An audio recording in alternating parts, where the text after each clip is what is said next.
Hello, welcome back दोस्तों। तो ये हमारा तीसरा वीडियो है एडवांस मैन्युफैक्चरिंग टेक्नोलॉजी के ऊपर, जहाँ पर हम इलेक्ट्रोकेमिकल मशीनिंग जो है उसको सीखेंगे, जिसको इन द शॉर्ट ECM कहा जाता है। We call it as a ECM machining process. Okay, let us start the video. So please video को शेयर कीजिए, सब्सक्राइब कीजिए चैनल को, ताकि आपको नोटिफिकेशन मिलता रहे वीडियोज़ का। और आपको जो इसके रिलेटेड मटेरियल चाहिए वो मैं लिंक डिस्क्रिप्शन में दे दूंगा, वहाँ पर जाके आप डाउनलोड या फिर कुछ एडिशनल चीज़ें उनको आप डाउनलोड या फिर स्टडी कर सकते हैं ECM के related. Okay, so let us start electrochemical machining process. तो इलेक्ट्रोकेमिकल मशीनिंग प्रोसेस एक टाइप है जो एडवांस मैन्युफैक्चरिंग या फिर जो नॉन ट्रेडिशनल मैन्युफैक्चरिंग प्रोसेस है उसका, फिर नॉन कन्वेंशनल मैन्युफैक्चरिंग जिसको भी हम कहते हैं। तो आप शायद आपने कभी इलेक्ट्रोप्लेटिंग या फिर इलेक्ट्रो गैल्वेनिक कोटिंग या फिर इलेक्ट्रो केमिकल और गैल्वेनिक कोटिंग जो है वो उसके बारे में शायद आपने सुना होगा, जहाँ पर हम मटेरियल को डिपॉजिट करते हैं या फिर उसको एक लेयर चढ़ाते हैं किसी भी चीज़ के ऊपर। तो आपने उसको सुना रहेगा। तो इलेक्ट्रोप्लेटिंग या फिर गैल्वेनिक कोटिंग जो है उसके एग्जैक्टली अपोजिट जो है ये काम करता है, जहाँ पर आपको मटेरियल निकालना है। तो आपके दिमाग में शायद एक क्वेश्चन आया रहेगा, I think if you are wondering one question, how you can machine the any component with the help of the chemical process. So there is a process that we are going to discuss here, with the help of which the machining is done. Machining means material is removed from the surface and the shape is given. How? Then one more question here arises: how we can give the shape to the any component? So there is a process for that one. I will discuss that one also. So here one thing that it is mainly how the process is occurring, या फिर जो कैसे होता है, एक technical जो words है उसको मैं आपको पहले बता दूँ।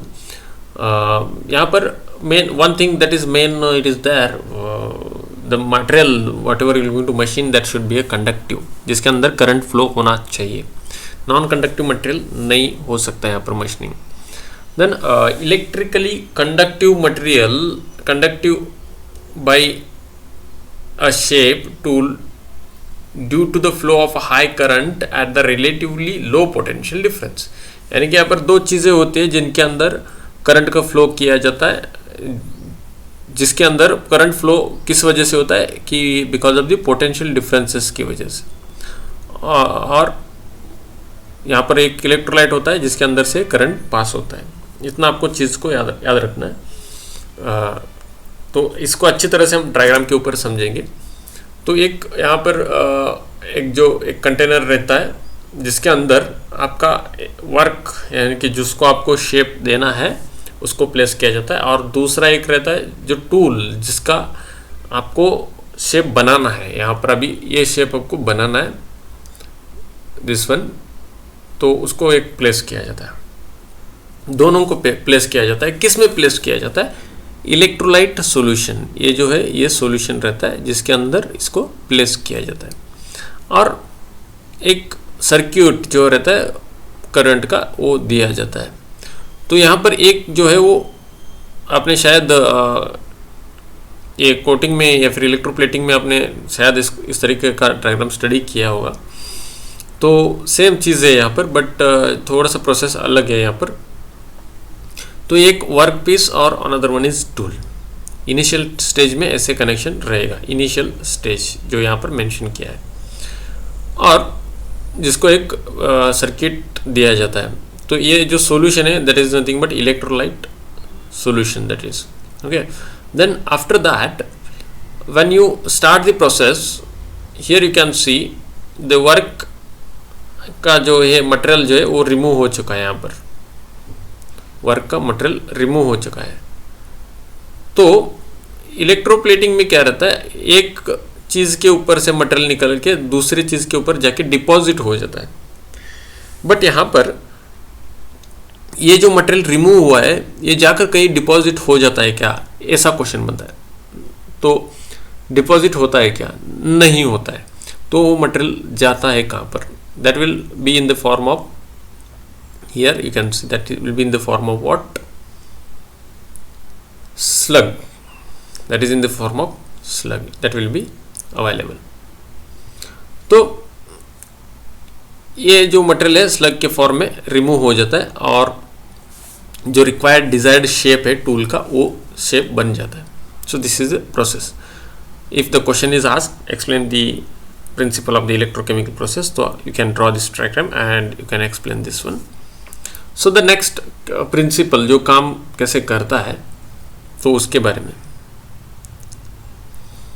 सो here during the process one part that is anode और वर्कपीस, वर्कपीस जो है that will be act as a anode, that will act as a anode. हमको मालूम है इलेक्ट्रोकेमिकल प्रोसेस में हमेशा एक एनोड और एक कैथोड बन के काम करता है, then only it is possible. Anode जो है वो वर्कपीस रहेगा हमेशा and the cathode will be the tool जो आपको डिजायर्ड शेप देना है।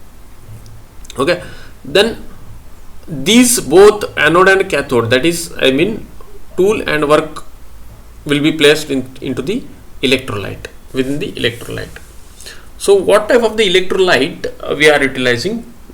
So here the electrolyte can be sodium chloride.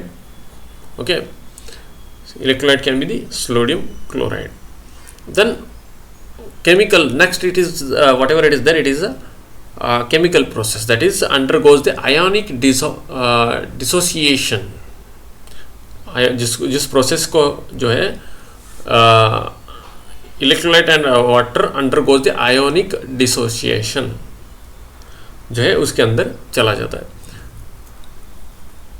किस वजह से चला जाता है अभी, because of the potential difference. Potential difference बनता है कैसे,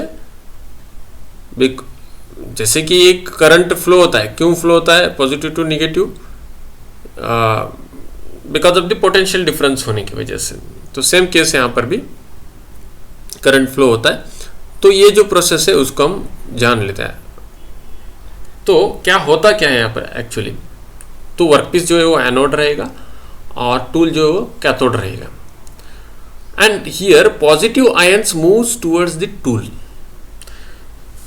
पॉजिटिव जो आयंस रहते हैं वो टूल की तरफ मूव करते हैं एंड निगेटिव आयंस जो है वो किसकी तरफ मूव करते हैं, वर्कपीस की तरफ मूव करते हैं। And thus hydrogen ions will take away, जो ये प्रोसेस है उसके अंदर जो इलेक्ट्रोलाइट रहता है उसके अंदर क्या होता है अभी जानेंगे। उसके अंदर क्या होता है, देखो पॉइंट्स को नोट डाउन करो। Hydrogen ions will take away the electrons from the cathode, cathode से हाइड्रोजन आयंस जो है वो कहाँ से, कैथोड से निकल कर जाते हैं और बनते हैं क्या, hydrogen gas. First one is hydrogen ions will take away electrons from cathode and form hydrogen gas. एक क्या बनता है, हाइड्रोजन गैस बनता है। ओके, पहला चीज the ions atoms will come out of the anode, यानी कि वर्कपीस से निकल कर आते हैं। And electrolyte ions would be combined with the chloride ions। electrolyte ions जो रहते हैं वो किससे मिलेंगे, क्लोराइड आयंस से। क्या करने के लिए मिलते हैं, to form the iron chloride. क्या बनता है, आयरन क्लोराइड और आयरन दोनों मिलके क्या बनाते हैं, iron chloride, that will going to make. And similarly it will make sodium iron would combine with the hydroxyl iron to form the sodium hydroxide। Sodium hydroxide. तो दो चीजें यहां पर बनते हैं, क्या बनते हैं, आयरन क्लोराइड और sodium hydroxide. So this will form, ये दोनों जो जब मिलते हैं एंड दैट विल फॉर्म, ये दोनों बनने के बाद जो है दैट विल बी प्रेसिपिटेटेड, यानी कि एक तरह का स्लग जो है, जो मैंने कहा जो मटेरियल रिमूव होता है, तो ये वही चीज़ है जो निकलने के बाद जो मटेरियल को रिमूव करके ये सोडियम हाइड्रोक्सिल और सोडियम हाइड्रोक्साइड बना के स्लग फॉर्म में रिमूव करता है। और in this manner it can be noted that the work piece gets gradually machine. और इसी तरह से ये मशीनिंग करता है, यानी कि मटेरियल को रिमूव करता है।